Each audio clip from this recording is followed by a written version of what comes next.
Hey guys, this is Frank Yecker, and you're listening to Submission Radio. Hey, this is Rich Franklin. What's up, everybody? This is Chris Lieben. This is Diego Sanchez. Randy Couture. Alistair Overeem. Hi, this is Stephen Bonner. This is Don Fry. Hey, I'm Phil, Mr. Wonderful Davis. TJ Dillashaw. You're listening to Submission Radio. Submission Radio. Submission Radio. Submission Radio. You're listening to Submission Radio. Welcome to Submission Radio, episode 124. It's Wednesday, the 10th of May. Dennis Grove here with Kasper Rozalowski on a fun episode of Submission Radio with a big week in MMA this week, Cass. Yeah, fun is the theme. We have some sexy guests and some spicy discussion. There's actually a lot to talk about. UFC 211 will be a big part of it. Obviously, the show is just around the corner, so we've got Sean Sheehan on the program to help us preview that event. We are also going to be giving our very own predictions for the people that want to make a little bit of money, or the bettors, or the punters out there. We've got a couple of other guests. Dave Meltzer, somebody who we've wanted to get on the program for a long time. It's been too long since we've spoken to Dave, and the man is all about the TV ratings, the pay-per-views, and it's kind of been the theme recently in the UFC. What's going on with the UFC? The UFC is going downhill. Their pay-per-views aren't doing well. The TV ratings are down. So we wanted to get Dave to talk about a whole bunch of things. Also, Jeremy Botter, who we always love having on the program. He's going to be on the show to talk about a bunch of things. This GSP situation, this Conor McGregor situation. We're going to be picking his brain to find out what the latest on those subjects are. And there's a lot to talk about, isn't there, Dennis? That's right, Cass. A lot to talk about on this episode of Submission Radio, and we got to get right into it. But before we do, just a quick reminder, if you haven't followed us on Twitter, please do. It's at Submission AUS. A lot of fun gifs and pictures, and we love to commentate on stuff that's happening in this crazy world of MMA, and of course, facebook.com/Submission Radio AUS. Jump on that. You can actually shoot us a message. We love to hear from you guys. Comment on stuff. Give us your thoughts. Give us your likes. Give us everything that you got. Give us a like on Facebook and do that. And also, if you enjoy the program and you haven't had a chance yet, jump on iTunes and give us a review. We love reading your reviews. It really means a lot to us whenever we get one. So if you have a chance and you do enjoy the program, jump on and do it. We really appreciate it. But Cass, you mentioned it. There's a lot of stuff to talk about. We have our first guest on the line, and I believe he's ready to roll. All right, guys. Our next guest is a legend in multiple industries. He's known for his fantastic knowledge and coverage of pro wrestling and MMA, and his great work from the Wrestling Observer newsletter and MMA Fighting. He's also the go-to guy when it comes to making sense of pay-per-view and TV ratings. Dave Meltzer, welcome back to Submission Radio. It is a pleasure to have you back. How are you today? I'm doing really good. How are you guys? Oh, good. And it's great to have you finally back on the show, Dave. It's a real pleasure. Let's jump right into it, because when you look at the great couple of years the UFC has had in terms of revenue and pay-per-view buys in 2015 and 2016, what do you make of 2017 so far with its troubled pay-per-views and low TV ratings? Yeah. Well, I mean, the ratings are down for sure. But, I mean, I actually was studying the ratings last night. And if you, look at what they were offering and everything, most of the ratings, I think, have been okay. The pay-per-views have been down, but they're not, there's no show that has been done, worse on pay-per-view than you would expect. It's more that the attractions haven't been there. It's not like the ones that the disappointing numbers. I will say that the disappointing numbers are the Fox numbers. But the FS1 numbers have been, what I would expect them to be. But the last two Fox shows were down, which is surprising because the ones all of 2016 were up, and the Fox shows in 2016, it wasn't like they had giant championship matches on Fox, or like Conor McGregor or Ronda Rousey or John Jones or anyone like that were fighting on Fox. So it's not it's the second tier. It's the same caliber of fights, and they are down 19%. Wow, yeah, there's a lot to talk about as far as the Fox numbers and the TV ratings in general, but I will say this. Twitter user Jed I. Goodman tweeted that apparently the first quarter of 2017 is looking to be the lowest in terms of pay-per-view buys since 2005, the year when they had just one pay-per-view. Do you know if there's any truth to that, Dave? That I haven't looked that up, but I mean we're at 800,000 buys for the year, and I mean there were 5 shows last year that individually, singularly beat that number by 200,000 or more. Yeah.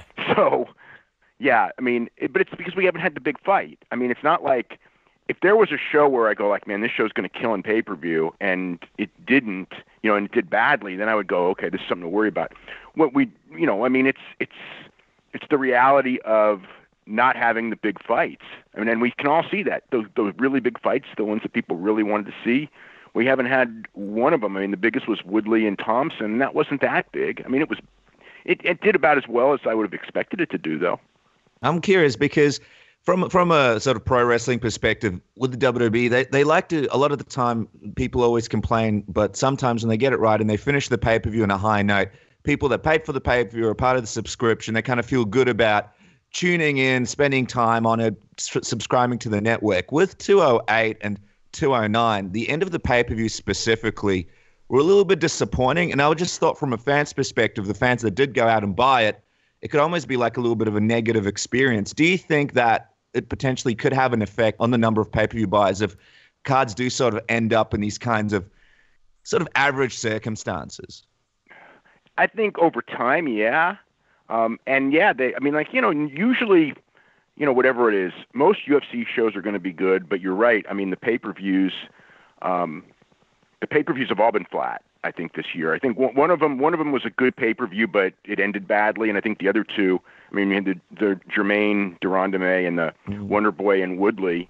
I mean, those fights I thought were pretty bad, especially for a main event, especially the Woodley Wonder Boy fight, because they were coming off an incredible fight, and then they came back and had like a terrible fight.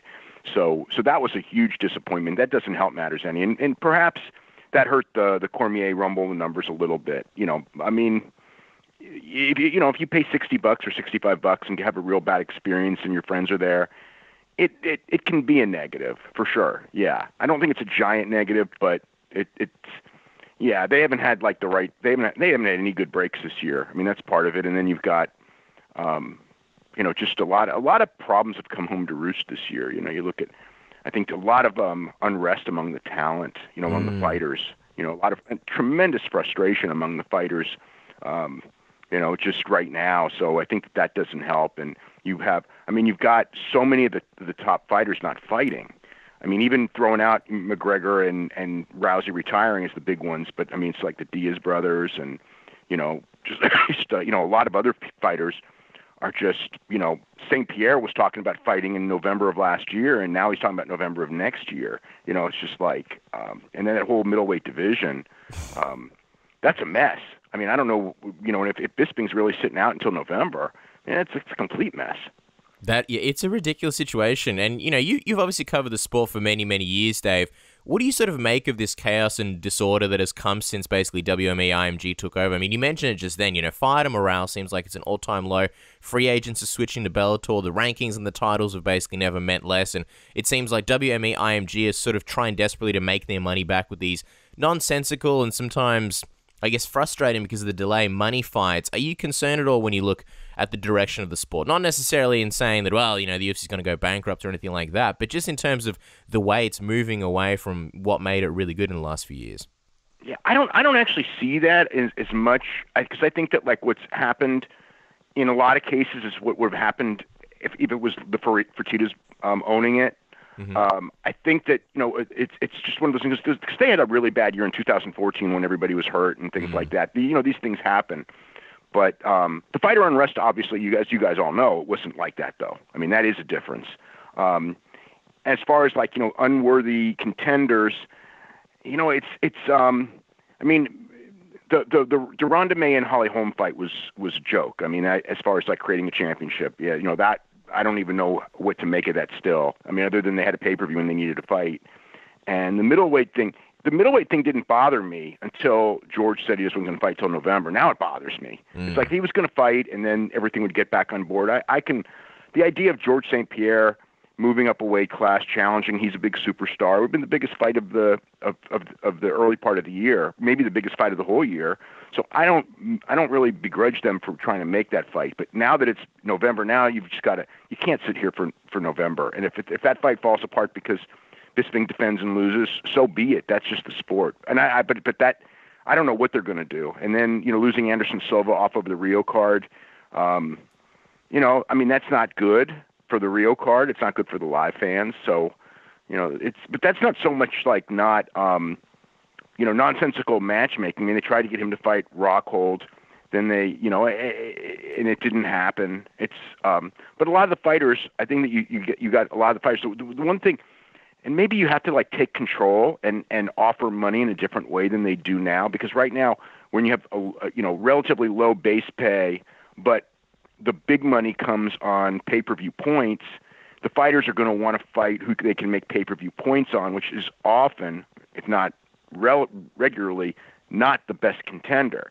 So the fighters want that, and the promoter wants that, but it kind of devalues the quest for the championship. It's like that keeps a guy like Romero or Souza, those guys from getting title shots, because the champion, it's like, why risk my title against these guys and not make big money when I can find a GSP or even a Dan Henderson and make more money with, I don't want to say less risk, but no more risk and probably less risk. So so I think that they may, the answer is that the promotion probably should pay the champions a certain, a viable amount to defend the championship against the real contenders, as opposed to the idea that they're going to make so much more for these kind of fights, so that's the fights they're going to want. So that's really the only solution to the situation we have now is higher base pay for champions in championship fights to encourage them to fight real contenders, as opposed to encourage them not to fight real contenders, which is really what the situation is right now. Yeah, it's an interesting theory. Dave, you wrote a fantastic article recently about how the number of people that have cable TV in their homes is declining, and ESPN, who was originally a likely bidder for the UFC's TV rights next year, has had extensive layoffs, and so it's very uncertain if the UFC could get the number that they originally hoped for when reselling their TV rights next year. For those who haven't read it, talk to us a bit about your observations. Okay, so when WME-IMG bought the company, everybody thought, oh my God, $4 billion is too much to pay for the company. And they were counting on, when this next TV deal is up, which would be the end of 2018, a new TV deal that would pay them $400 million a year. Right now, just in the United States, and the number right now is probably, 140 probably right now, and 130, 140. So, that increase in money, it's $270 million a year.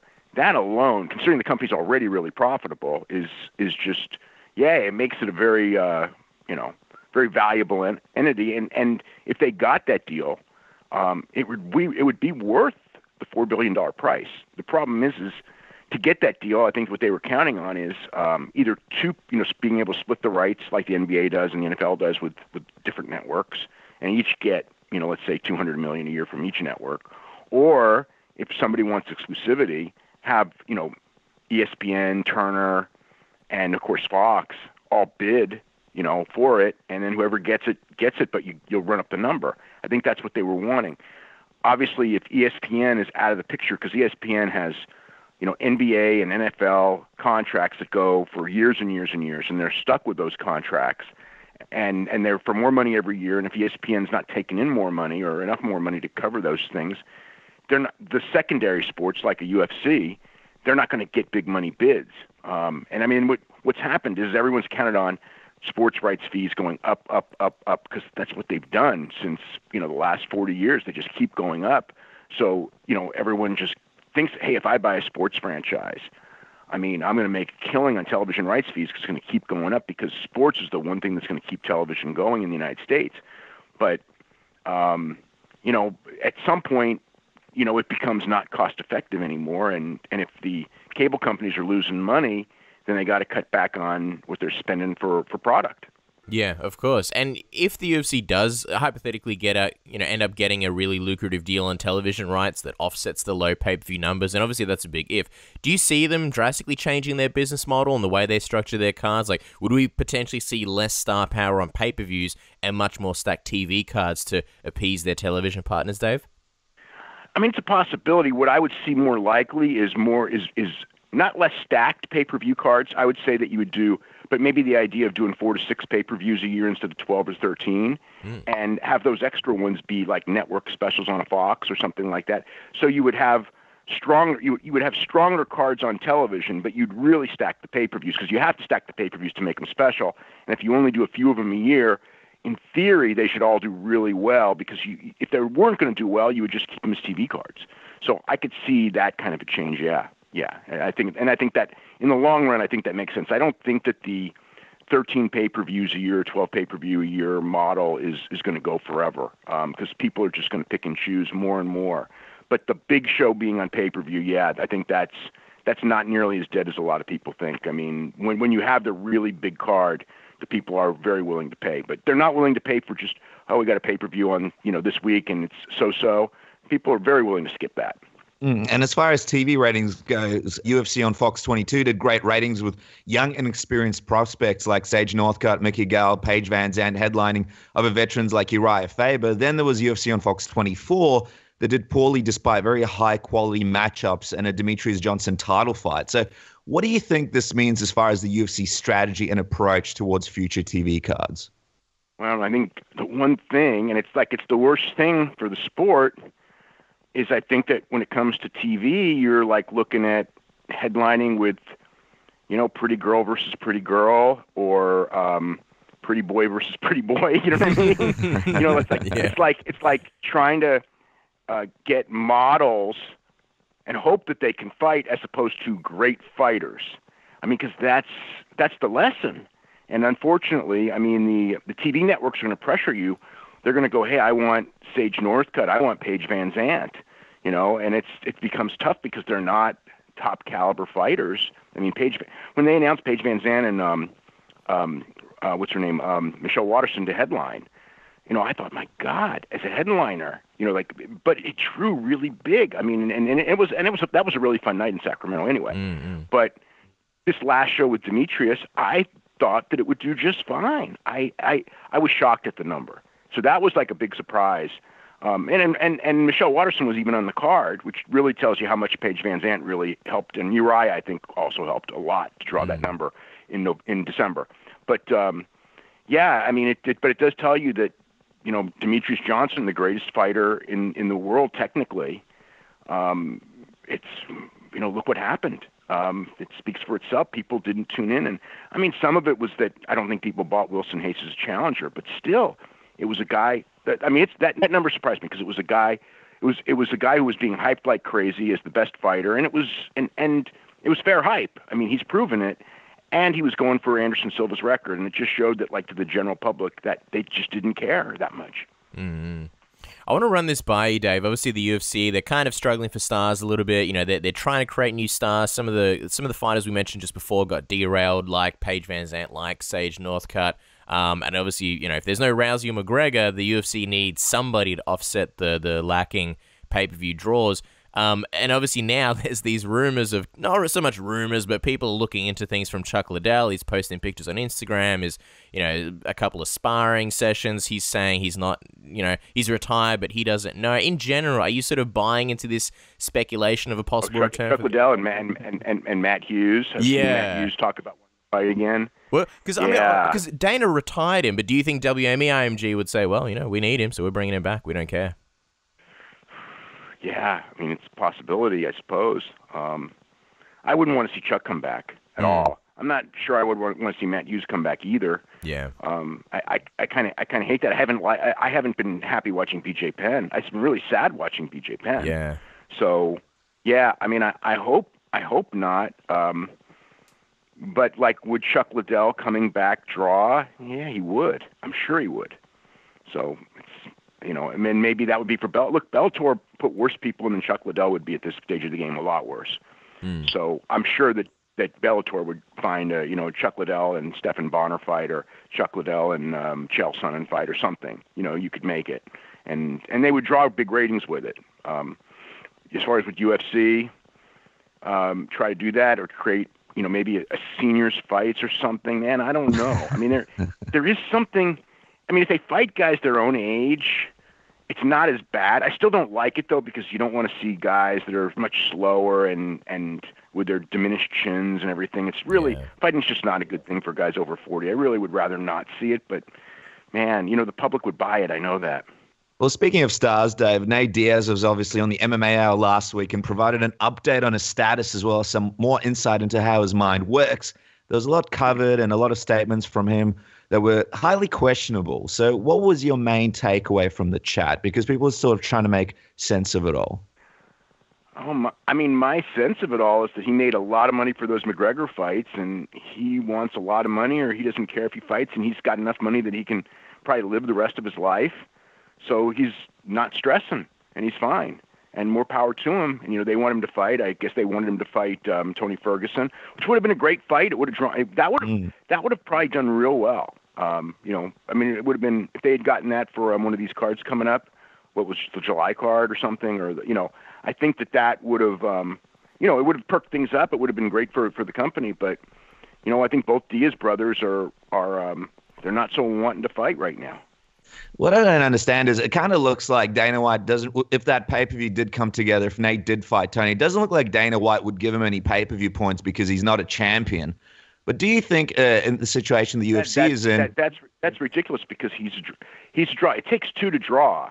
And even if, like, you could point back like 3 or 4 years ago and go, hey, Nate was here, he didn't really draw big. The fact is that Nate became a superstar in the build-up to the first Conor fight and through the second Conor fight, and he's still a superstar. And he lost that fight close, and it was a Fight of the Year candidate. So people are going to, like, will Nate do Conor McGregor numbers without Conor McGregor? No, he won't, but Nate's a superstar, and he will draw.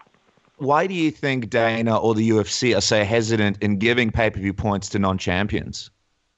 I don't know. I mean, because a lot of the champions aren't drawing, so you would really want to bring in, these guys that can still draw. So I don't know. I don't have a good answer. I think that it may be time to restructure the pay anyway, and not so much rely on pay-per-view points, but give higher guarantees, and that because that way, like I said earlier, if you structure it that way, it encourages guys to take, if you're going to pay a guy more to fight the top guy than to fight an easier guy, then at least there's an economic incentive to fight the top guy. And at the end of the day, for this sport, for the fans to really follow it in a meaningful way, I mean, you can have your gimmick fights here and there, but you don't want to be pure gimmick because, I mean, I've seen what happened in Japan. Japan did really great with some gimmick fights, but then they went crazy and they just went all gimmick. And then they went, then they all went into business.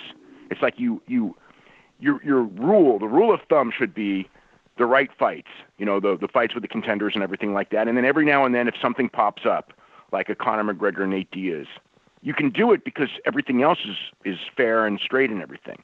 But when everything is about, just what gimmick fight can draw us money on this day, in the long run, that's not good for your sport. Mm-hmm. And I think the other thing is most people, excuse me, I think most people would agree that fighters are greatly underpaid and they deserve more than they're getting. But in Nate's case, it appears that one of the reasons why he's not interested in fighting is because he's already well off and has a lot of money, and so he doesn't need to get in the cage and fight.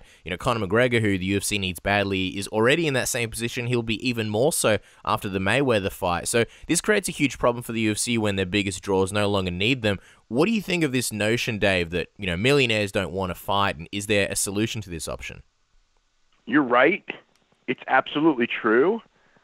So the corollary to that is that you pay everyone so little, and that's going to cause everyone to be really frustrated. But if you need money, you're more likely to fight than if you don't need money. I mean, that's what again, like with Conor. For whatever, if Conor McGregor makes $100 million against Floyd Mayweather, I cannot. I mean, I put myself in Conor's shoes. If I got that money, sail off to the sunset. Fighting's a hard business. You know what I mean? It's not like you're being an executive and you can work. I mean, it's like fighting is a hard business, especially if you go like. If he was going to get another $100 million to fight George St. Pierre, it's one thing. But if it's $10 million, going from $100 million to $10 million, now he's got $100 million in the bank. $10 million is not all that much to you at that point. It's like I think it's going to be really hard to motivate Conor to want to fight again too. And they need Conor. I mean, that's if anything, the story of this year and all those numbers we were talking about declining is that they need Conor active and part of this mix. And I don't know that's ever going to happen. Mm-hmm.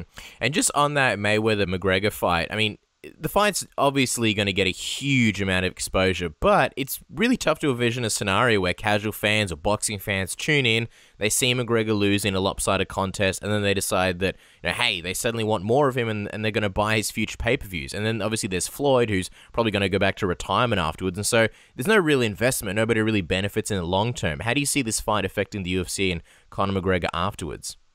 And that's so hard because you just don't know. Because when he loses, the argument's going to be, well, he fought a guy under his own rules, and that's not an excuse. That's reality. The reality is that he should get destroyed. He's 0-0 going against the guy who's 49-0. I mean, it's it's a joke that the fight's being made, but it's not a joke because of all the money that can make that can drive in revenue. But I mean, does that hurt Conor with the public? I mean, I think it depends on how the fight goes. I think if Conor shows a lot of guts and doesn't get knocked out and never quits, I think that that story might help him a little bit. If he goes in there and just looks like a fool and gets knocked out in the second or third round, that it's probably going to hurt him because more people are going to see, and that's going to be whatever happens in this fight is going to be the prevailing image of Conor McGregor. If he looks like a guy out of his league and a joke, the public's going to go, he's a joke, and that's not going to help him draw in UFC going forward. Right now, the image of Conor McGregor, the last image is him as the gutsy guy winning. You know what I mean? Coming back from losing to Diaz and then coming back from where it looked for sure he was going to lose to Diaz and then coming back to beat him. So that's a good image, and two fantastic fights. And so he's really strong right now. But the McGregor, the Mayweather fight's going to be so much bigger than any Diaz fight. So you can't really say what's going to happen until you see the fight, and then when it's over, you can kind of look at it and just go, okay, this is what happened. Did he help himself? Did he hurt himself? Because I think the risk is high. As far as if he looks like a fool, I mean, he can still talk his way out of it to a degree, but people are going to think with what they saw. And I mean, the big question of all, what kind of pay-per-view numbers would you expect from a pay-per-view with McGregor Mayweather having this boxing match? It's impossible to say because when you're at the upper end, you really can't figure because so much depends on it depends on a class of people that usually don't buy pay-per-views. So I mean, I could say the first 2 million for sure, but between 2 million and 5 million, those people, that depends on how much the media hypes it, how well these guys hype it, what a circus it becomes and everything like that. And it's essentially the night of the fight, do people go, you know what, maybe the fight's a joke, but it's something that everyone's going to be talking about, so I want to see it.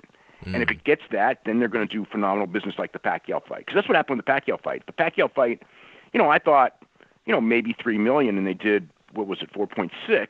And it was because, and I could tell the day of the fight that it was just going through the roof because it was like people who had no interest in boxing. It was kind of like a Super Bowl in the United States. It's like football. They're not even football fans, but it's like everybody wanted to watch it, and that's what happened there. So if those two guys can get it to where it's this thing where everybody wants to watch it, they could do, literally they could do 4 million buys on pay-per-view. I mean, they may not, but they could. I mean, they could do the Mayweather-Pacquiao numbers because, no matter, I mean, McGregor is a better talker than Pacquiao ever could be, and so it could do giant numbers, yeah. Lastly, Dave, and we could talk to you forever, but we got to let you go in a moment. We really appreciate the time you're giving us, Dave. With UFC 211 this weekend, the UFC's first big pay-per-view this year, do you have any guesses or sort of feelings on what kind of buy rate the UFC should expect? I know it's hard to say these things beforehand, but do you have any kind of gut feeling on this one? Oh, man.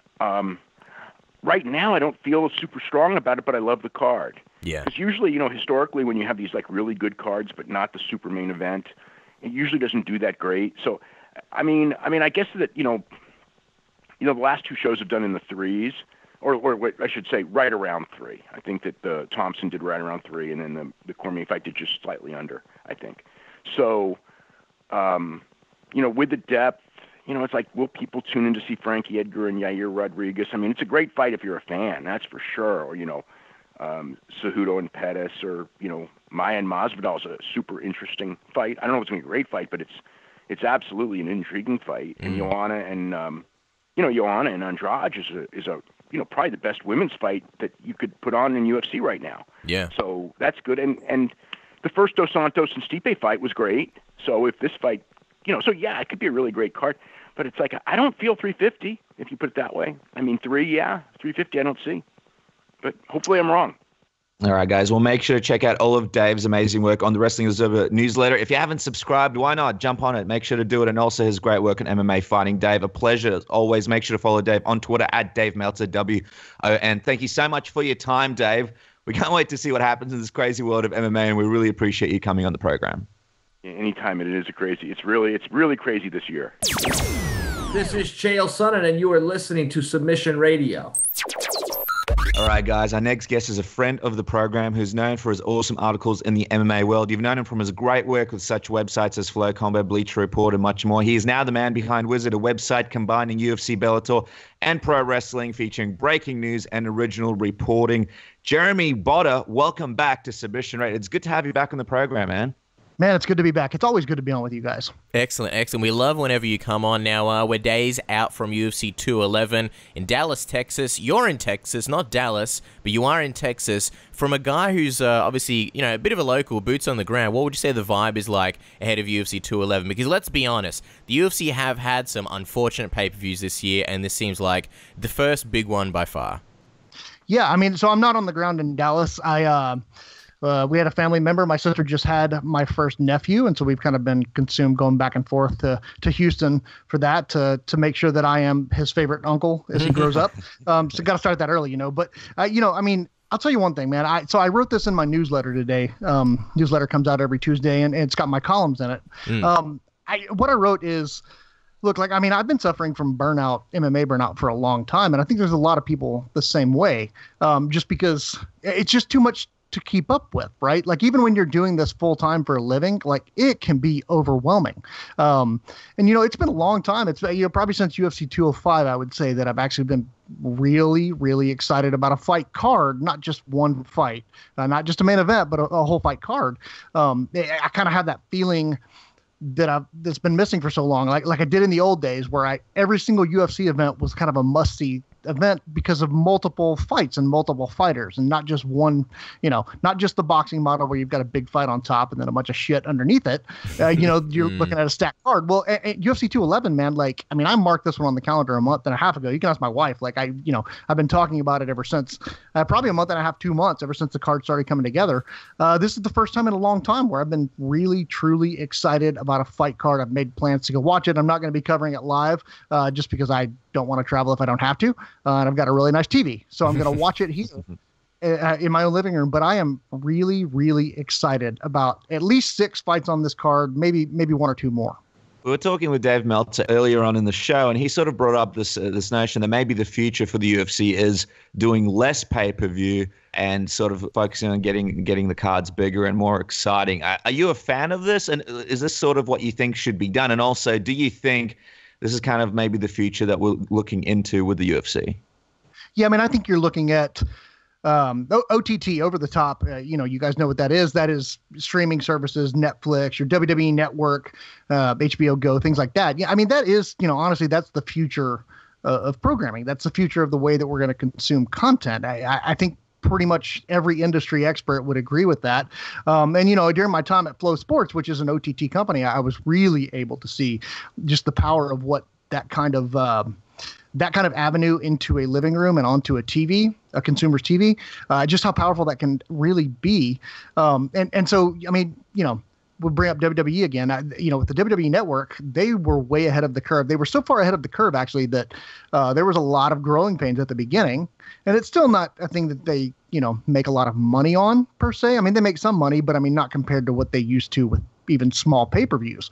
But I think what Vince McMahon and the people there identified, and what the folks at WME-IMG have also identified, is that in 7-8 years, that's pretty much exclusively going to be how we consume content. You'll still have your over-the-air channels, in United States and elsewhere, but blue chip content, the stuff that people pay for, is going to be available over the internet on a set-top box, by subscription or a la carte. And so I think the UFC, for quite some time, they've been kind of slowly plotting their way towards that. But make no mistake about it, Fight Pass was launched with that in mind. Fight Pass was launched with the idea that eventually there's not going to be a pay-per-view market. There's going to be Fight Pass, which is where you will get their pay-per-views. Now, whether they're part of a subscription like the WWE offers, or they're, you get a discount or whatever, either way it looks, that is what the future is going to be. And they're laying the groundwork for that now. In terms of pay-per-views, we've seen we've seen pay-per-views decline pretty much greatly recently, but I mean, you can chalk that up to a lack of superstars. We're missing Conor McGregor, we're missing Ronda Rousey, and they don't really have anybody else to step up and fill that mantle yet. And so this is kind of that growing period where there's going to be a lot of pains, a lot of growing pains. I think ultimately, I think you are going to, I do agree with Dave. I mean, I think you're going to end up seeing less pay-per-views. I'm not saying immediately, I'm not saying this year, but I think you're going to see less pay-per-views. You're going to see more blue chip TV broadcasts where they can sell big advertising deals, boost up TV rights. And at that point, they may not make up the kind of money that they lose, lose by giving up like a McGregor pay-per-view, putting them on TV, but they'll be able to make up a pretty good chunk of it. Well, speaking of McGregor pay-per-views, we saw Dana White said that the time planned for McGregor versus Mayweather was lost due to Canelo versus Triple G. Be honest with us, Jeremy. Is there any truth to that? I'm sure that Dana was thinking about something maybe truthful when he said that. I mean, I really don't understand why he said that, though, because it doesn't, they didn't lose the date because of an arena booking, because the T-Mobile Arena, while there is a hold on that arena for Canelo versus Triple G, it is not finalized. They have not decided that they're, fully 100% going to go to Las Vegas and do that fight there. And also when it comes to pay-per-view, I mean, it's not, even if both fights somehow ultimately ended up going on the same night on September 16th, it's not like pay-per-view providers are going to carry one and not the other. They're going to carry both. This isn't 1980s WWF with Vince McMahon trying to put people out of business. They're both going to run. However, I mean, that would be, as I wrote in the newsletter today, I think that'd be a terrible idea for both parties. They would lose a significant chunk of revenue on both sides, but that can't be the reason why they've lost the date. There's no hold, there's no pay-per-view date. And so I'm not really sure what Dana's talking about, but then again, I mean, guys, you know me and Dana, like I usually don't know what he's talking about. So let's say this fight does happen. I mean, and like you mentioned in your newsletter, not a great idea to put it on the same night. Does it push this Mayweather-McGregor fight to 2018, for example? How does it affect it? No, I don't think you see it get pushed to 2018. I think if anything, maybe you see it get pushed to another week in September, or you see it get pushed to November at some point. In there, I know Floyd traditionally fights September 16th. That's one of his dates, or around there. That's one of his dates. But I think this is not a fight that either party, if they can get the deal done, is going to be pushed off that much longer, because Floyd's getting old. Conor McGregor has plans that don't include getting punched in the face in any kind of combat sport. I think you see them try to get it done as quickly as possible. If it's going to happen, guys, I can't imagine it happening next year. I think it happens this year. Wow. And obviously we've read reports that there's been the negotiations and they've been a little bit difficult for the match to come together. From what you know, Jeremy, what do you think the big issues are? Are they around pay? Is it around the UFC also being involved? Is it around co-promotion? Is it something that Floyd wants? What do you know? I mean, there's probably a thousand different little things that are, sticking points, simply because this is a weird deal where a third-party promoter who doesn't promote in that sport is involved in the negotiations and has to give their okay. And from everybody that I've talked to has indicated that, the UFC and WME-IMG especially wants this fight to happen. Dana White, I know he's out there publicly saying that he wants the fight to happen, and he has to give it to Conor because Conor's been so good for the company. Which that's a bunch of shit. Honestly, the truth of the matter is WME-IMG wants the fight to happen, and so if it's going to happen, that's why. Dana's kind of playing his role publicly, but that's the truth of the matter. And I mean, I don't know that any talks have taken place in the past few weeks that I'm aware of. Maybe they haven't. I'm just not aware of it. But I mean, I think ultimately at the end of the day, the number one sticking point, for Floyd Mayweather and for Dana White is how much Mayweather is going to get. I think McGregor's side is probably pretty easy for White to get done, especially since, he's willing to cough up 40 to 70 million or whatever it is he's looking at. I don't see that being a problem getting done. Mayweather, 40 to 70 million is kind of, chump change. 70 to 100 million is chump change. This is the guy who is used to making, 250, 200 million on some of his fights, especially the one against Pacquiao. And so I think that's going to take a little bit more negotiation. I don't believe that Dana White is going to be the one that negotiates that. I think, you're either going to see Ari Emanuel, another heavy hitter like that, and maybe call back in Lorenzo Fertitta to kind of play outside party negotiator in this. I think you could feasibly see something like that happen. But in terms of where they're at right now, if it's close to being done, my impression, gentlemen, is that it's been close to done for a couple of months now, but yet it's still not done. So your guess is as good as mine. It's interesting because now that Lorenzo is out of the company, you do see that from time to time, people saying, oh, let's get Lorenzo in here and help out with negotiations. I'm just curious. I mean, a lot of fans would be curious about this too. What was it about Lorenzo that made him such a good guy to have in a negotiating room? And why is it that so many fighters sort of preferred to negotiate with him when he obviously owned the UFC? Well, I mean, look, guys, it's no secret that Lorenzo, the Fertitta brothers and Dana White, their relationship running the UFC worked for as long as it did because they are so unlike each other. Dana is street smart, blusters a lot, willing to say pretty much whatever is on the top of his head without running it through a filter first. Whereas Lorenzo is one of the smartest men, business minds that you'll ever meet in your life. But he's also more reserved. He thinks about the effect that the things that like the words that he's about to say, he thinks about what kind of effect those words might have on his bottom line or on his company.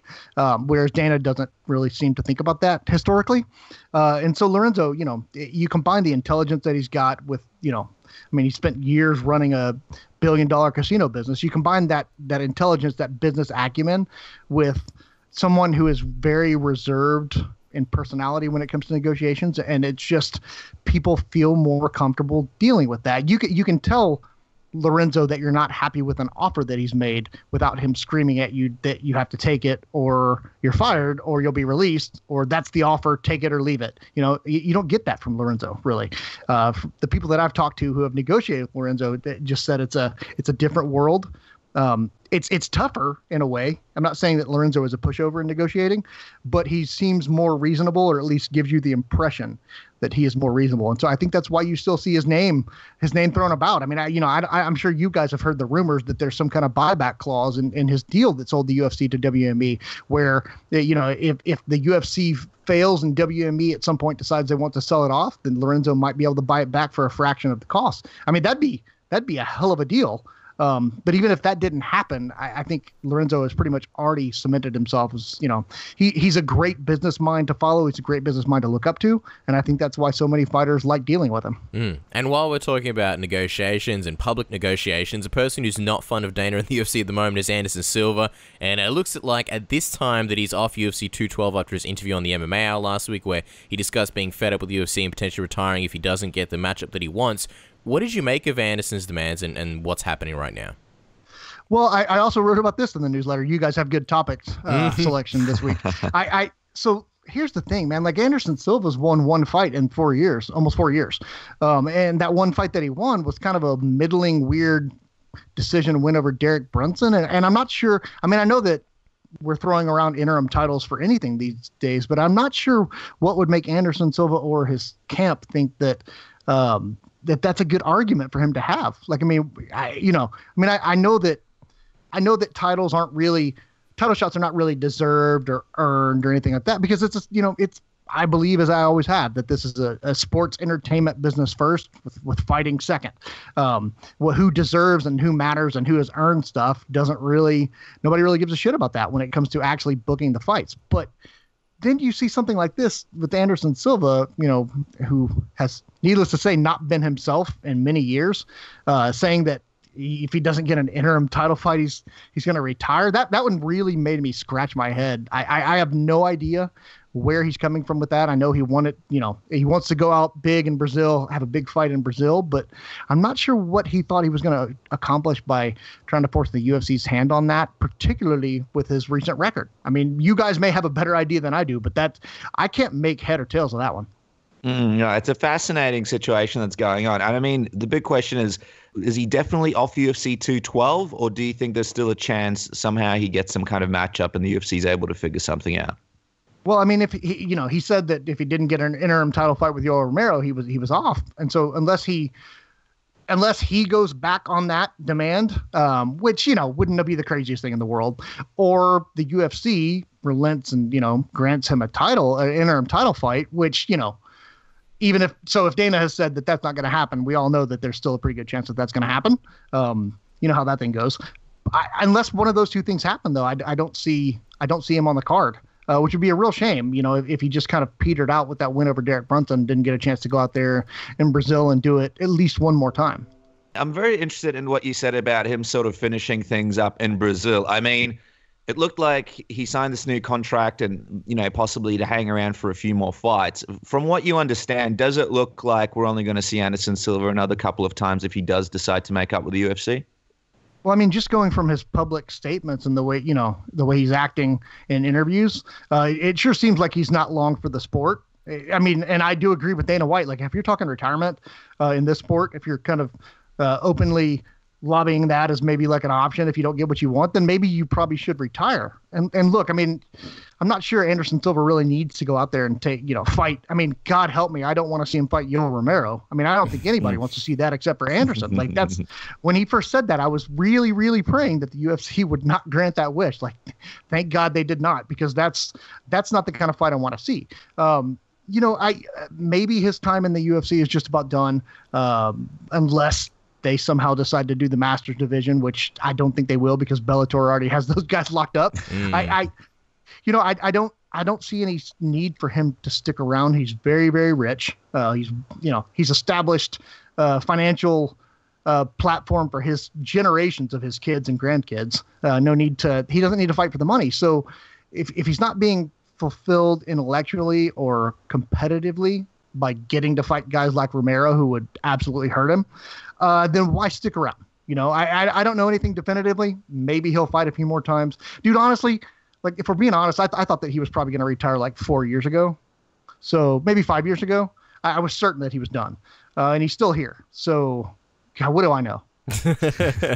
I mean, the middleweight division in general, it's a really tough one for the other contenders as well. Obviously, Rockhold's spoken to us about how there needs to be an interim title to keep things moving along. Would you be in favor of introducing one? I mean, you mentioned the UFC is sort of handing them out like candy, but do you want to see an interim title in the middleweight division?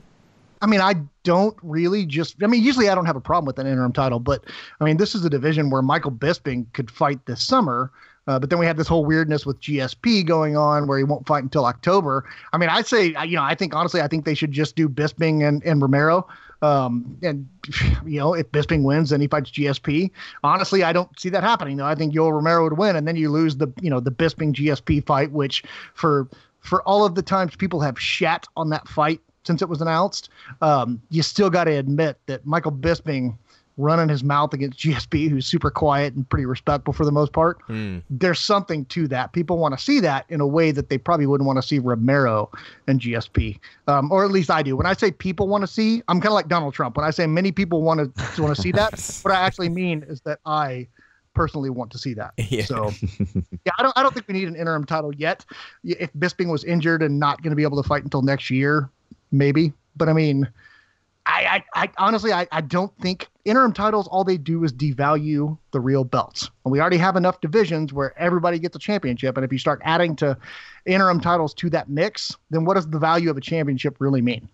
Well, on this whole GSP Bisping fiasco, I mean, people are fans of the matchup, but the way that it was handled with the UFC announcing it, but not really giving a date, and the whole division kind of being in limbo, do you think the UFC could have handled sort of announcing this fight and putting it out there a bit differently, or in a better way to sort of keep some of these questions and people from constantly trying to figure out what's going on in the division? Yeah, I mean, I don't think they should have announced the fight unless they had the date signed, locked in, contract signed, everything, which historically has been how they operate.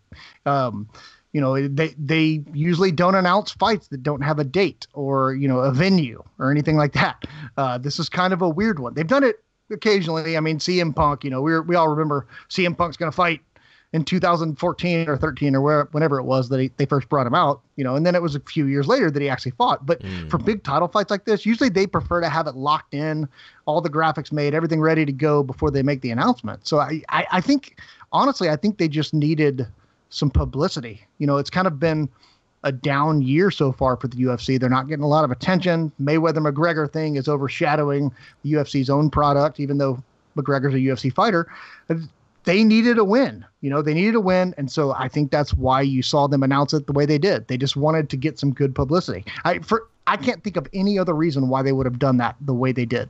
When do you actually think this will happen? I mean, from what you know, what date is sort of being thrown around? GSP is obviously throwing out November, potentially Madison Square Garden. Do you think that's realistic that we might actually see it at Madison Square Garden in November this year?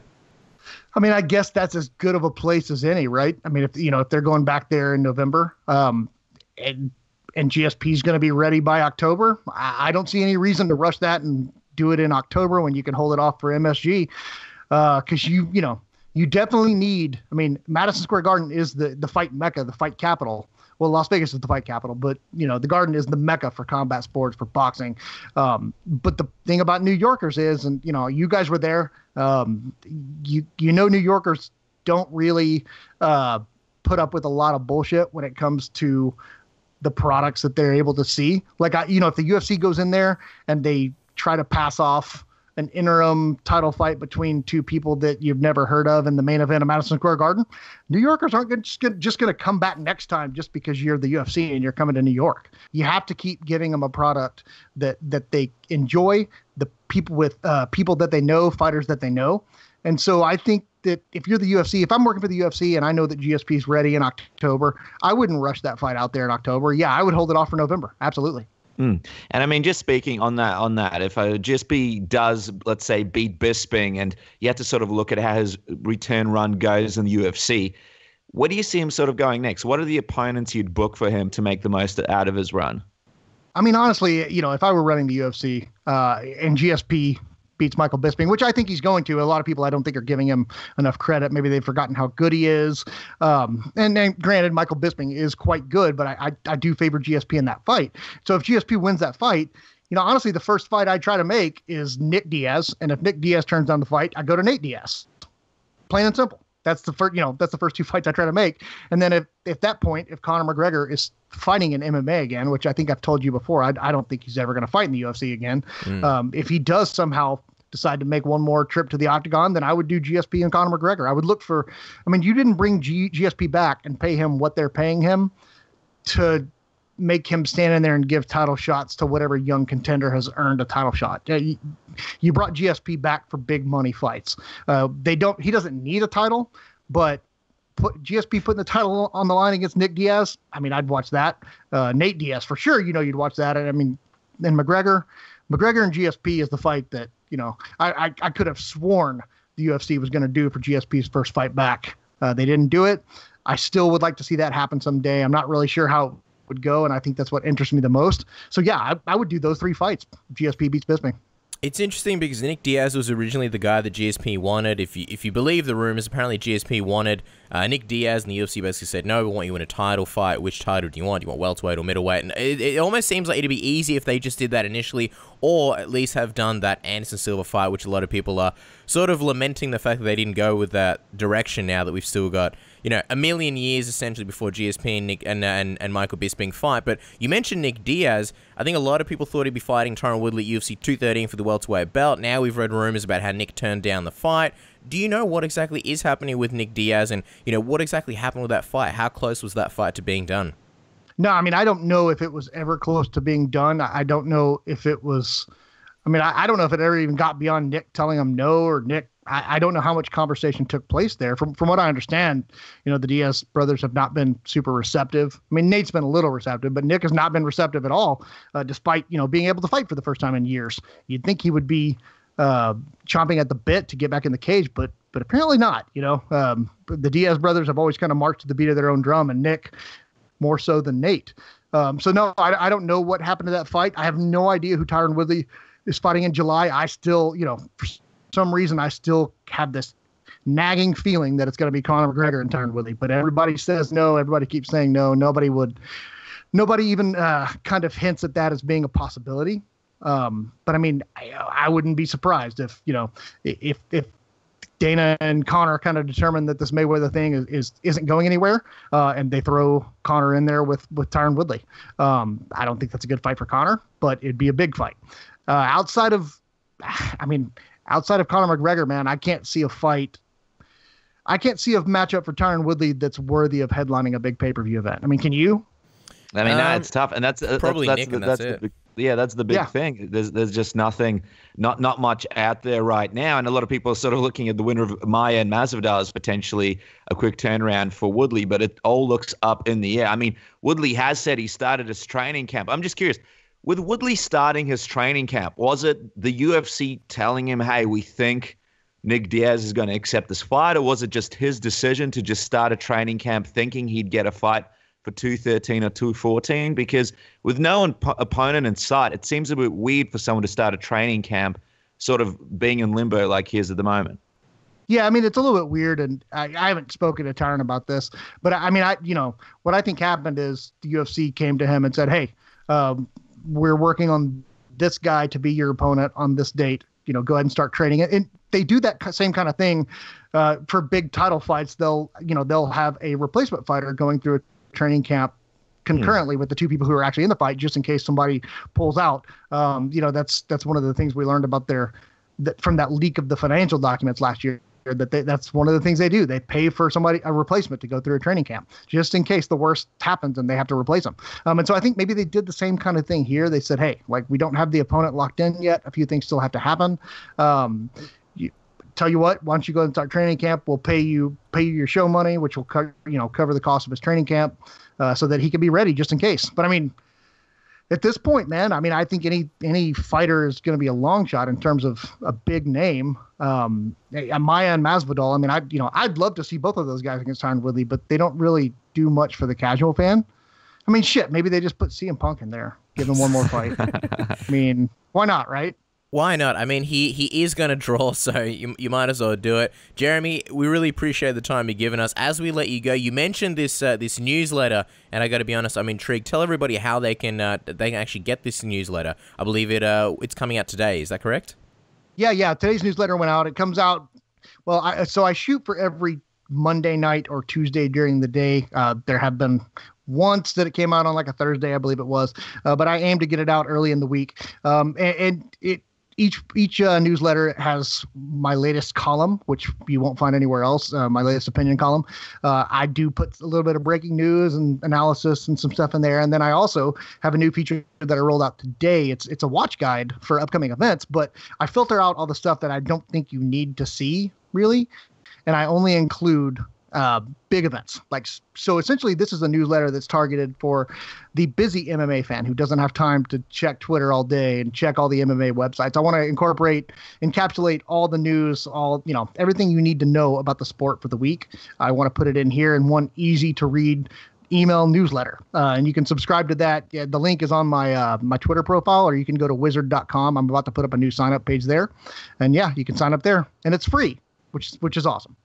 Yeah, I mean, if you haven't signed up to it, jump on, sign up now. It sounds like a great newsletter that everybody needs to check out. And make sure to follow Jeremy on Twitter at Jeremy Botter. Jeremy, thank you so much for being in the program. Every time you're on the show, we learn something new. It's always a pleasure having you on the show. Well, I appreciate it, guys. You guys are one of my faves to do a show with. And I mean, I got to say, though, I am a little disappointed that it sounds like you've never heard of my newsletter or subscribed to it. So I'll have to consider when I'm going to come on with you next. Come on now. Well, I mean, we're changing lives here. Now everybody's going to be signing up, and I'm sure that we can entice you with some barbecue, right? We know how you Texans love barbecue. Yeah, but why would I come to you for barbecue? I live in Austin, Texas. Australian barbecue, it's something spicy and new. You haven't tried that? Let's not get into that. You guys don't want to get into that. I'm going to sign up the whole family, Jeremy, even if they don't like MMA. My mom's on the list. My girlfriend will be on the list. My dog has an email. He's on the list. Everyone's on the list. I'm getting everybody on there. Don't you worry. By the time you come on there, half of your list is going to be Australian, and it's going to be because of Submission Radio. So thank you for coming on here and letting us know about it, because it's very exciting stuff. And everybody, again, jump on Twitter, follow Jeremy, click that link, and make sure to subscribe to this newsletter. You won't regret it. It looks like a great thing to be a part of. Jeremy, again, thank you so much for being on the program. Thanks, guys. Hey, this is Ariel Helwani, and you're listening to Submission Radio with my two favorite mates, Dennis and Casper. All right, guys. Our next guest from his amazing work with Severe MMA, and you can hear him weekly on the Severe MMA podcast and check out his work on other outlets such as the legendary Sherdog. Now joining us to preview UFC 211, it's our pleasure to welcome back, all the way from Ireland, Sean Sheehan to Submission Radio. Sean, welcome back to the program. All right, lads, thanks for having me back. As I said, the last time, I think it's always a good card when I'm on here, so another huge one this weekend, and looking forward to it now. Yeah, I think most of the good stuff from UFC 211 can be attributed to your appearance here, Sean. So it's on me. It's on me. I'm used to taking credit anyway. I'll take it here. 100%. It's honestly great to have you back. And tell us, what did a man like you do with a rare weekend off from UFC card last weekend? We imagine this is something rare for you. What did you do? Was it an all night or all weekend bender, or did you just sort of relax and sleep? I just slept a bit, to be honest. Man United were playing at the weekend, and that kind of takes up all my weekends these times. Just the depression coming up to the end of the season now, it's just killing me. So that's really all I'm doing at the moment. But yeah, there was Cage Warriors was on this weekend and stuff, so I was kept busy with that. So we bits and pieces anyway. Okay, well, there's so many fun fights on this UFC 211 card that we want to get to. And before we get to the main card, let's talk about this Eddie Alvarez-Dustin Poirier fight. I mean, Alvarez is coming off a brutal loss to Conor McGregor, while Dustin's bounced back with a decision win over Jim Miller. The big question is, what kind of Alvarez will we see after him being stopped in New York? Is this fight going to be two men stepping in there, staying in the pocket and seeing who survives? Or do you think fans will be kind of surprised on how what fight will play out, especially with what happened with Eddie in his last fight? Yeah, I think if they're looking for an all-out war, you could get that, but I don't think you should be surprised if it isn't that. If you look at Eddie Alvarez's last few fights, we'll say before kind of McGregor overwhelmed him and beat him over 2 rounds, and when he beat Dos Anjos over 1 round. Look at the Anthony Pettis fight, the Gilbert Melendez fight, the Cerrone fight. They weren't classics. There was a lot of pushing his opponents up against the fence, trying to out-wrestle him, trying to save his chin a little bit, something that maybe he didn't do in the past when he was in Bellator and things like that, which is a smart game plan, definitely, especially when you're fighting against people like Pettis. So he could do that again. I could see him trying to do that, and that's a way, Poirier has been beaten that way before. Saying that, you look at Poirier against the likes of Joseph Duffy and in other fights recently, he's grappling and his fence work has definitely improved. I think Poirier is probably fighting as well as he ever has fought at the moment. That one fight against Michael Johnson, he won like 6 in a row, if you take that one out. So he's fighting very well. So that's going to be tough. I think that's the key really to how good of a fight it is.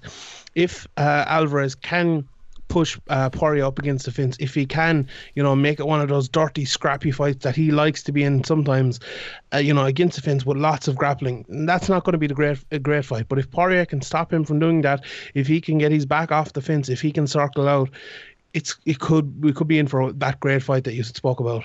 I mean, lots of McGregor's previous opponents in the UFC, after they fought McGregor, you kind of saw them, they weren't quite the same.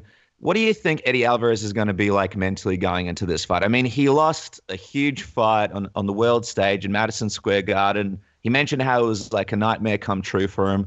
Do you think mentally he's back to where he was, or do you think he's still sort of struggling a little bit and trying to regain some of that confidence he once had? Where do you think he's at going into this fight? I suppose that is the big question. Like, if we look back and talking about the Jose Aldo fight when he was fighting Frankie Edgar coming back off of the McGregor knockout, which was an even more kind of heartbreaking loss for him. He was the champion for so long and it was 11 seconds. Eddie Alvarez had his chances over 2 rounds and didn't really do it. And he came back and he did well. Now, Jose Aldo's a great, unbelievable champion, has been for years and years. Eddie Alvarez has been too in Bellator and other places. But this, as you said, this is the biggest test. And that's the beauty of it. We won't know until Saturday night. But for me, Alvarez has always been that guy who will gut it out, who will... he'll pull up his bootstraps and he'll fight. Even against McGregor, how many times was he knocked down? Maybe like 3 times or something like that. Got up again. And that's not easy to do against McGregor, especially that first combination he hit him with. And that is Eddie Alvarez, really. He'll get knocked down, he'll get right back up. And that's the way he always fights. So I'm expecting him to fight well, to be honest. I think... I'm picking him to win this fight. I think it'll be a 50-50 fight, but I do expect Alvarez to fight very well. There you go. Well, moving on to the fun cards and the fun fights. Early on in the main card, we've got Frankie Edgar and Yair Rodriguez. Obviously, this matchup is fascinating because it'll show us what Yair can really do and maybe where his ceiling is for now. But obviously, he requested this fight. Is he biting off more than he can chew here, Sean? It's another unknown. Go on. My answer for it would be no, he isn't. I think this is an even matchup.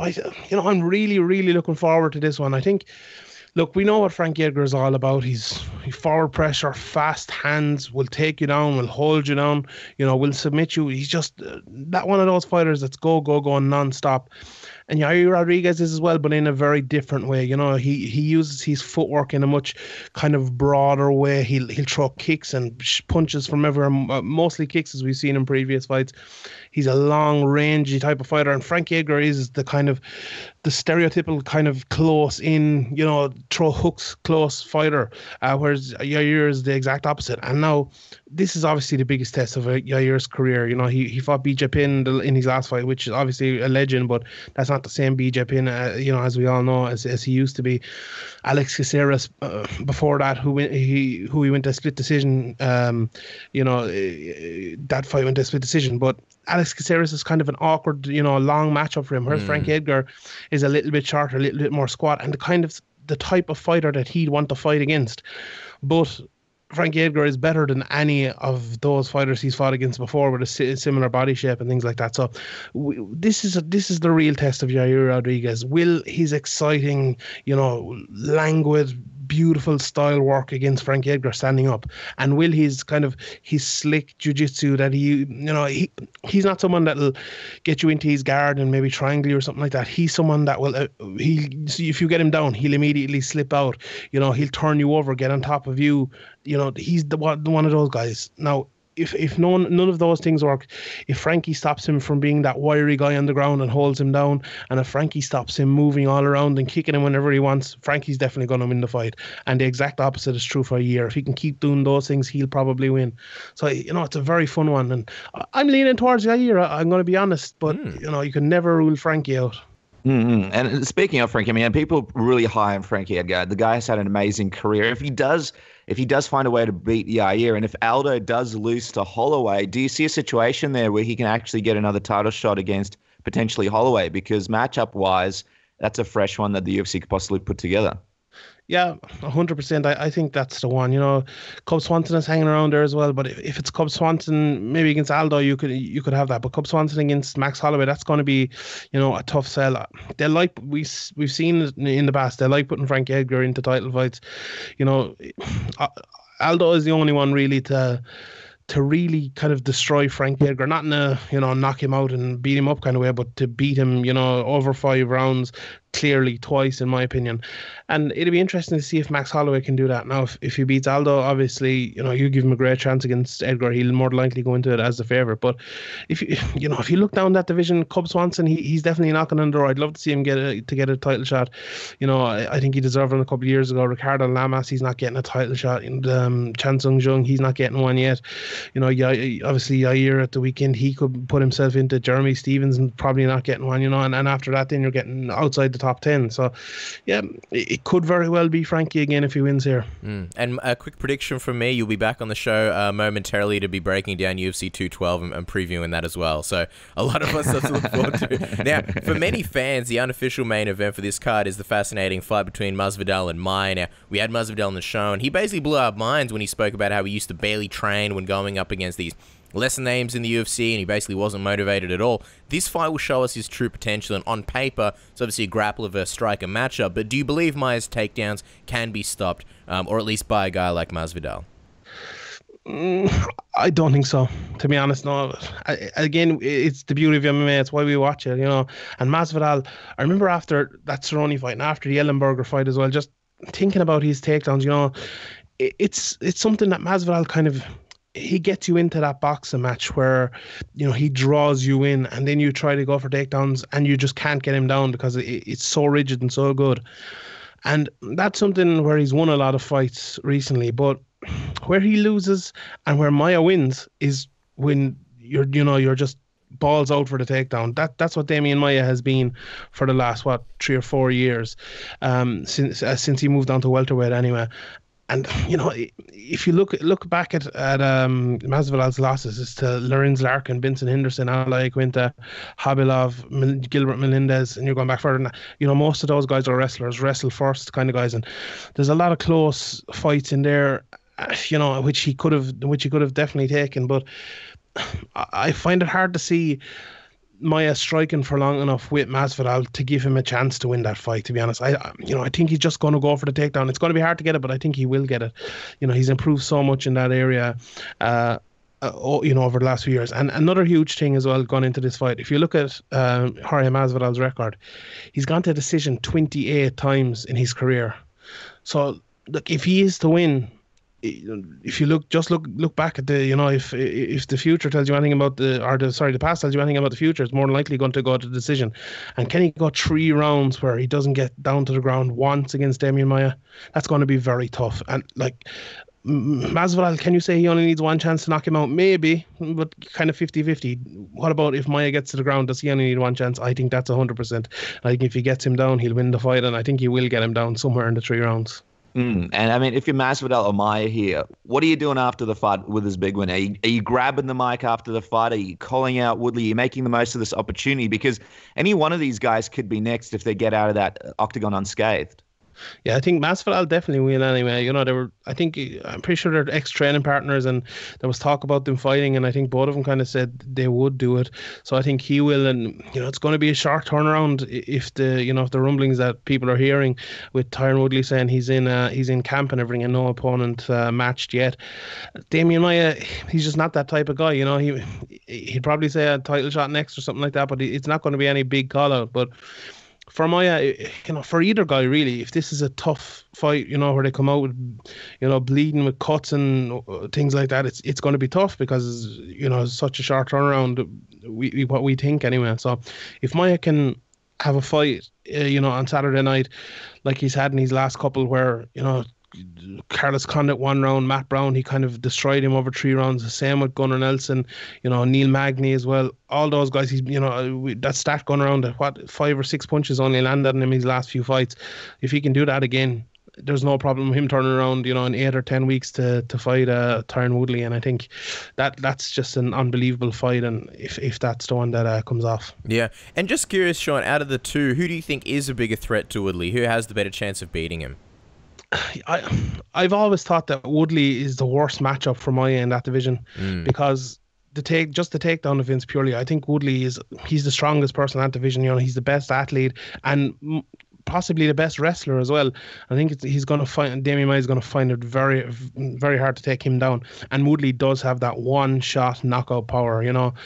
Masvidal, I think, we saw with Tyron Woodley against Wonderboy Thompson as well. There wasn't much action in either fight, but a lot of the striking, battles, he did lose them until he lost, or until he landed that big shot, which he landed in both fights against Wonderboy. But you see in the past as well, he's not the most technical boxer in the world, but he has that power. And Masvidal is more technical. He's more of a, get you in the middle of the octagon and fight you type of guy.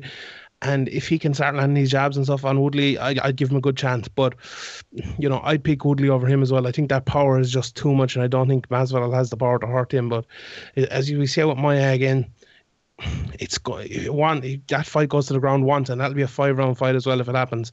It only takes one opportunity for him, but I pick Woodley over both of them, to be honest. Wow, there you go. All right, so let's move on to the co-main event. This one obviously features Joanna Jędrzejczyk against Jessica Andrade, and I gotta be honest, I'm so excited for this fight, and some people believe this is the one of Joanna's last real test in the division. What are some of the factors here that Jessica brings to this fight that you think might give her a path to victory against Joanna? I think actually there's a great article just on Severe MMA today by Sean Humes breaking down Jessica Andrade's game. It's really, really good. If it's a 2-parter, if anyone wants to check that out. But some points he made and points I've made myself on the podcast last week as well, that it's just the athleticism of Andrade and the power, coming down from 135. She's a big person at 115, and not maybe in height, but in weight and in strength, and that, it's something that you don't come up against much. It's like, when there's a really tall 125 or a really tall 145 or whatever, and they come in against the smaller guys and they're used to being a smaller person all their life, and it's hard. Or when you're fighting someone smaller, it's harder to be the bigger person, But she's going to be coming in here and she's going to be someone who was fighting as the smaller person for her whole career almost until the last 3 fights, and she's going to be coming up against someone really, really good who is stronger than her, who she is stronger than, and the opposite's going to be true for Miocic. She's going to be coming up against a person maybe the strength of which she's never fought before, so that's going to be huge.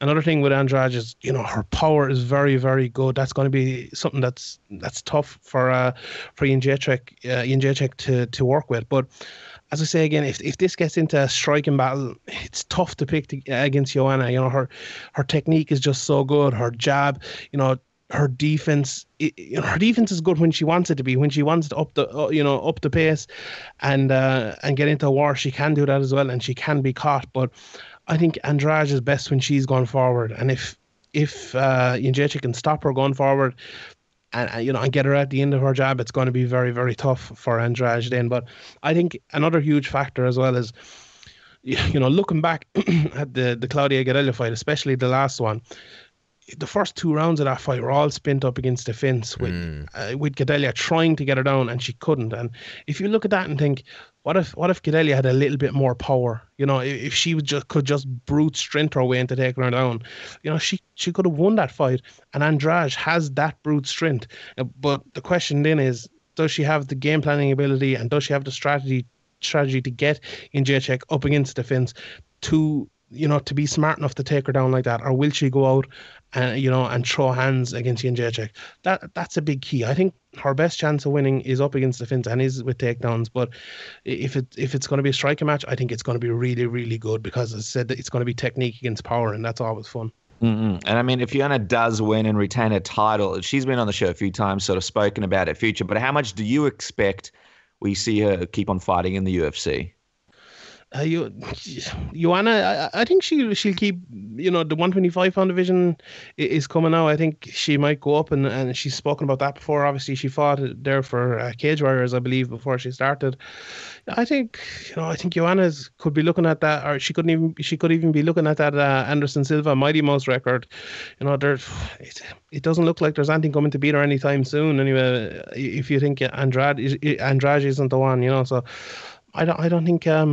I think Miocic is going to be around for a long time yet. All right, let's move on to the main event. Stipe Miocic is having his rematch with Junior Dos Santos in the main event. Now, some fans were a little critical of Junior getting the title shot with him losing over him recently and beating Rothwell via decision win, but with Kane still out of the picture, there weren't really very many other options. What do you think of this 2017 version of Junior that we're seeing these days, and did you have any takeaways from that win over Rothwell? Yeah, I think he's a little bit more refined. I was expecting him maybe after say the second Kane loss, the third Kane fight. I didn't think he might be the same, but he came back against Stipe the first time, obviously, and after over a year out, and looked very, very good. Then came back against Overeem, was looking good until he caught that one shot, and I think Overeem looked good in that fight as well. Fought a very good technical fight, and obviously against Rothwell. Then, 5 rounds, it's good to have in his back pocket, I suppose, but that's nearly a year and a half ago now at this stage. So he's had his injury problems and things like that as well. Like looking at the matchup, you'd say who's in their prime in this one? Junior is probably past his prime, but still hanging on to his prime. Still fighting very, very well. Whereas Stipe is just improving all the time, and like since the last fight, Stipe is 4-0, whereas Junior is 1-1. So that tells a story in its own right for me. But yeah, I'm really looking forward to this one. You can, just because of the power of Junior, you can really never rule him out. But yeah. I think him getting a title shot is, as you said, because he fought and beat Stipe before, and because the division is so light. There just isn't anyone there. I was calling kind of for Francis Ngannou maybe to get one and try to vault him up as quickly as possible. But they didn't do that. So, they usually don't do that. But that's the kind of talk that was going on, because there was just no challengers there. And it's nice to see Junior getting the fight, and it should be a fun fight again.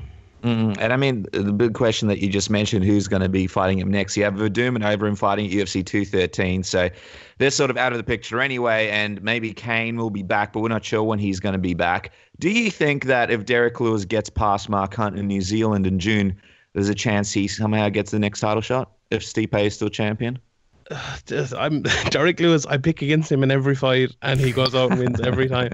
I just don't rate Derek Lewis at all. But he might, if he beats Mark Hunt in that fight, he might be the next one.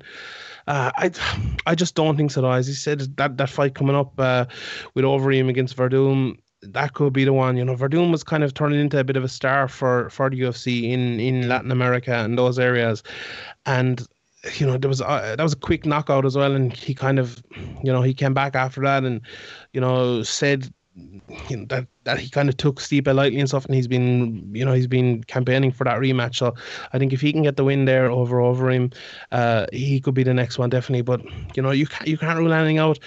They're talking about getting in Gano back in soon as well. I'm not sure is he matched yet. I don't think he is, but I could be wrong. But they were talking about getting him in on a European card coming up. So if he gets a win, he could be in there as well. But it's one of those divisions that you just don't know. It's so disjointed. There's so many people losing. You can't get on a win streak. It's just anyone could be next, really. Well, except for Mark Hunt, because I don't think the UFC are too keen on having him as champion. Let's be honest. Even though it'd be great for all the Aussies and the Kiwis. All right, Sean. Let's wrap up with some sexy predictions for the fans betting on the card that are trying to make a bit of money. For all the punters, give us the official word. We'll go through it pretty quickly. You already gave the great breakdowns, but Eddie Alvarez and Dustin Poirier, what's the official prediction? I'm going for Alvarez there. Decision, maybe split decision, unanimous decision, something like that. Let's talk about this flyweight fight between Henry Cejudo and Sergio Pettis. How do you see this going? Yeah, I think a lot of people are kind of high on Sergio going into this one. I'm not too sure. I think Henry's striking has improved an awful lot. Maybe in the lead up to the Mighty Mouse fight, it improved there, but we didn't get to see it too much. But against Joseph Benavidez, it looked very good. I think he'll use that striking until he has to use his wrestling. And I think when he has to use his wrestling, it'll work and he'll take Pettis down and he'll win rounds. I think if it finishes inside the distance, I think Pettis will win. But I think if it goes to decision, Cejudo will win. And I think it'll be Cejudo. Frankie Edgar and Yair Rodriguez. Who are you leaning towards here, and what's the official prediction? I'm going for Yair. I think he's going to knock him out. Like, if you look back through Frankie's fights, up until the Jeremy Stevens fight, he hasn't really hit that many or fought that many hard hitters. Jose Aldo's there, but Jose Aldo wasn't knocking people out for all that time. He's definitely a hard hitter, but that was a different sort of fight. But Yair Rodriguez does hit hard, and he hits you from angles where he can catch you hard, and if you go back and look at Frankie Edgar's fights against Maynard back in the day and stuff, where he got hurt, but he came back, he's an unbelievable chin. But Yair is the type of guy who, if he will hurt you, he'll finish you. And I could see that happening in this fight. I said it on my own podcast there on Monday, this kind of reminds me a little bit of Robert Whittaker against Jacare. It has that kind of feeling for me, and a lot of people might disagree, but I just think this is Yair Rodriguez's time. I think he's going to take Frankie Edgar's place in the division. A matchup fans are really looking forward to this welterweight fight between Damian Maia and Jorge Masvidal. What's the official word, Sean? Yeah, I'm definitely going Maia here. I think the betting lines are really weird in this one. I think Maia first round submission is 4-1. That's where my money would definitely be going anyway, so I'm picking Maia by submission. Wow. Joanna Jacek versus Jessica Andrade. Who are you leaning towards in this one? Yeah, I'm going Jacek. You can never rule Andrade out just because of her power, and I would rule her out because of the game plan. I think there is a game plan there to beat Jacek with Andrade's skill set, but I don't think she'll do it. As I said, can't rule her out for the knockout, but I think Jacek will put the pressure on, will win. The first 3 or 4 rounds. I'm late stoppage or decision here, I think, but I'd probably go for a decision.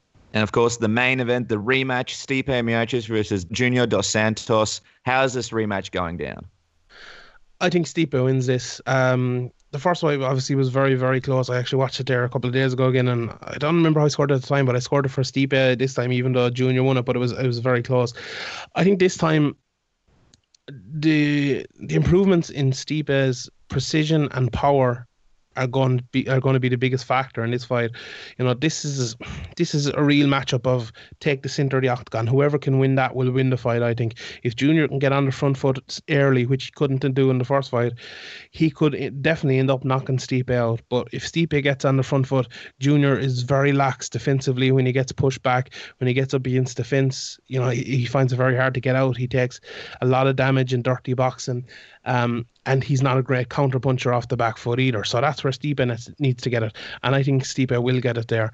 I could see him knocking him down against the fence, knocking him out like that. I fancy Stipe here early in the first round, but Junior has shown, and he showed in that the first Stipe fight, that he can get hurt badly and he can keep going, he can take a lot of damage. He showed it in the Kane fights as well. But I don't know. I just think Stipe has reached another level over the last couple of fights, and I think he's going to put an early beating on Junior Dos Santos in this one. Wow, there you go, guys. Make sure to check out Severe MMA Podcast every week, and you can follow them on Twitter at Severe MMA and Severe MMA Pod, and make sure to follow the man himself at Sean Sheehan BA. Sean, thank you so much. I feel like we're a lot more excited now for UFC 211. You did a phenomenal job breaking things down, and as always, it is a pleasure having you on the show. Thank you so much. I'm excited myself. Thanks for having me, lads. All right, guys, there you go, Sean Sheehan. What a great guy. Great to have him on the program. Give us thoughts on UFC 211. And Cass, as we wrap up, we want to give a few predictions of our own for all those punters out there who are looking at putting a little bit of cash on the fights. Probably better to be careful with this card because there are a few tough matchups. It's not black and white, and there's going to be some interesting things happening on the night. I suppose that's what makes a good card there, Cass. Fights that aren't that easy to predict, that have a lot of interesting variables in them. And the first one of these fights is Frankie Edgar versus Yair Rodriguez. I mean, from your perspective, what's your prediction for this one? How do you see it going? Yeah, I know Sean just before was really high up on Yair, and I can definitely see why. I mean, he's got a really good jab that could give Frankie problems. We saw Aldo gave Frankie a lot of problems with his jab. Yair's obviously very fast. He's got great fluid movement from all his years of Taekwondo. He's got very good balance. And for all the flash, Yair is actually surprisingly really accurate, while Frankie does get hit a lot. And, with Frankie, there's always that question of when the walls will take their toll and catch up with him, and when his chin will finally give out, if that's ever going to happen. And, much like Benson Henderson, Yair's got these stinging low calf kicks, which for Frankie will be a lot lower than the regular kicks, and therefore a bit harder to catch and turn into takedowns like he's sort of famous for. I think the problem is, and this is what it really comes down to, is Yair's takedown defense. It's 62%. It's not great. And in all of his dominant victories, he's always gotten taken down, except for the BJ Penn fight. But let's be honest, that was a massacre more than anything else. Alex Caceres, Andre Fili, Dan Hooker, and especially Charles Rosa, they've all taken Yair down in their fights. And Frankie is by far the best wrestler that Yair's ever faced. So I'm very curious to see how much Izzy Martinez has helped prepare Yair for Frankie's phenomenal level changes and wrestling. And I think, honestly, the threat of Frankie's takedown, and it is a constant threat, I think it's also going to take away some of Yair's biggest tools, which are, his flashy, his spinning kicks. And I think that if Frankie can use those spinning attacks and time them, he's going to have an even easier time taking Yair down. So my prediction, I don't know if it's going to be a finish. I'm not really leaning towards it. I think if anyone's going to finish anyone, it's going to be Yair finishing Frankie. But I think in a 3-round fight, I think we're going to see Frankie Edgar winning by decision. Yeah, when I look at it, I'm kind of in the same mindset as you. I think it's really ballsy that Yair, asked for this fight. It's a huge step up in competition compared to a lot of the guys that he's fought before. So it's going to be exciting to see if he can do that. Like he said, if he could stop Frankie early. But to me, just with everything that you said, I absolutely agree with it. I do think this will be a fight where Edgar will be able to grind it out and win a decision. But at the same time, I think it will be a good learning curve for Yair, being in the octagon with a guy like Frankie Edgar and really seeing what it's like to be against such an elite fighter. I think will really make him grow, especially considering he's only 24 years old. So should be a great fight. We'll see if Yair can do it. Who knows? Maybe he'll surprise us and win this. I mean, I guess it's not going to be that surprising if he does. He does have some great attacks, but yeah, I think to me as well, it's going to be a decision win for Frankie. Let's jump to the next fight. Damian Maia versus Jorge Masvidal. Now, Cass, for me, this fight, I mean, we had Masvidal on recently. Very excited to see what he's able to do here. He's been talking about how much he's worked on his wrestling, and obviously his striking is really, really good. I'm kind of siding with Sean here. To me, I just see Damian Maia eventually getting Jorge down and submitting him, keeping him down on the ground and winning. To me, I'm kind of looking at a prediction of a second-round submission win for Damian Maia. But if somehow Jorge is able to keep Maia off him, if he's able to stop that takedown, then we're able to see what's going to happen with him keeping Maia up and using his striking. But still, to me, it's just so hard for me to picture him stopping Maia. Maia's just so damn good. What's your prediction on this one? Yeah, I know that from the very beginning, a lot of people sort of point to the Carlos Condit fight, where Condit was a great striker, much like Masvidal, but Maia destroyed him in under 2 minutes. I think two key differences. One, Condit has never had good takedown defense, whereas Masvidal has excellent takedown defense. And also, Condit was already talking about retirement prior to that fight, whereas Masvidal seems more motivated than ever. I mean, Maia's only 2 losses at welterweight have been close fights against guys like Rory McDonald and Jake Shields, guys who were able to defend the takedown. And like you and Sean mentioned, really, this fight comes down to, can Masvidal defend the takedown? If he can, and if Maia is forced to stand, I don't think it's going to go well for him. I think he's going to be, for lack of a better term, spamming takedowns like he has done in the past. Sometimes he gets frustrated, sometimes he fades towards the end. We saw guys like Matt Brown sort of miss opportunities where they could have hurt Maia, and they did hurt him, but for some reason in that Matt Brown fight, Matt decided to go back down to the ground, the exact place where he was getting beaten essentially the entire fight. I think Masvidal's a little bit smarter than that. At the same time, his striking is so good because it's so technical. He's not known for this one-punch crushing power, and I kind of think that's something that's really important against Maia, because if you really have to rely on technical striking, if you can't put him away, I mean, Maia's only been knocked out once, and that was by Nate Marquardt many, many years ago. And, you know, he's the type of guy where he will spam takedowns, he will be relentless, and he can really disrupt, you know, if you're really going for these combinations and you really need to take your time to put him away, I mean, he has no problem with going on his back, pulling guard, and doing anything he can to avoid the striking and really try and take the fight where he wants to go. I think that, you know, even though Masvidal looked phenomenal against Cerrone, it was basically a striking match against a guy who, let's be honest, Cerrone was extremely unlikely to go for any takedowns. And Maia is by far the best wrestler and grappler Masvidal's ever faced in his career. So ultimately, I think that while Masvidal's defensive wrestling, it is really good, and Maia's shots that can be stuffed in open space, I think that Maia has so many tricks up against the cage, and along with his size advantage, I think, and that's the other thing that people aren't really talking about. Masvidal's a guy moving up from lightweight to welterweight, and Maia's a guy who came down from middleweight, and he did pretty well at middleweight. He fought the best of the best. I think that Maia eventually gets Jorge down and rides him out for 3 rounds. I think that even though Rory and Jake were able to stuff some Maia's takedowns, let's be honest, those guys were also former middleweights, or at least Jake was, and yeah, just against the cage, I think Maia can take down almost anybody. So I'm not picking a submission. I think Maia gets it done by decision. Yeah, those takedowns just unbelievable, especially at the weight class. Let's talk about the co-main, the women's strawweight title, Joanna Jędrzejczyk versus Jessica Andrade. Cass, a fellow Polish lady. I mean, people kind of gave you the title of being one of the people that can really pronounce her surname the best in interviews, and I think she's enjoyed it. Every time she's on, you pronounce it very, very nicely. But in this fight, what do you pronounce as the prediction? Do you like what I did there? Very nice. What a spicy segue. I've earned my spot there. Look, I really like this fight. I really, really like this fight, and I think Andrade has a really, I don't know if I'd say a clear path to victory, but I can definitely see her getting it done. I mean, she's crazy strong. She has a great chin, and she always comes forward. She's like Juggernaut from X-Men. She has this relentless forward pressure, and she sort of looks to counter and explode with a barrage of looping hooks. You know, I know a lot of people talk about her power. I don't think it's the crushing power that some people might think. I mean, Angela Hill and Joanne Calderwood, they were able to eat her punches. I mean, it didn't look pretty. I'm not saying they did well eating her punches, but it's not like she's got this brutal one-punch knockout power. So they're not necessarily death blows. Joanna's obviously got a really good jab that may be able to throw Andrade off her rhythm. In saying that, Joanna's not really known for her power. I don't know how well that's going to work. She is, however, very fast, much faster than Jessica Andrade. She's more technical. She has by far the better footwork, and she's really going to have to stick and move in this one. And the other thing is Andrade tends to run in with her hands down when she thinks she's got her opponent hurt, and she's sort of happy to eat shots, to land punches.